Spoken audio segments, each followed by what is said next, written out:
30. ipuina, azeria, oilarra eta txakurrak. Goseak estutzen zuen aldi baten, heldu zen azeria burua lurraren kontra zerabilela, oilarrarekin oiloak zebiltzan toki batera.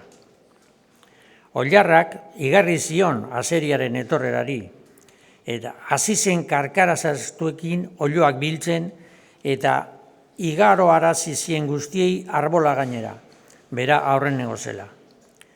Azeria jarri zen arbolapean, eta esaten dio palaguz eta izlabainekin oilarrari. Zer egiten duzu goi horietan zure oiloekin? Noren beldur zara? Nirea, ez nator ni zuen bila, zuei gaitz egiteko, eta bai lurreko berriak zuei emateko. Ez dakit nik ezeren berririk, diotza oilarrak arbola gainetik.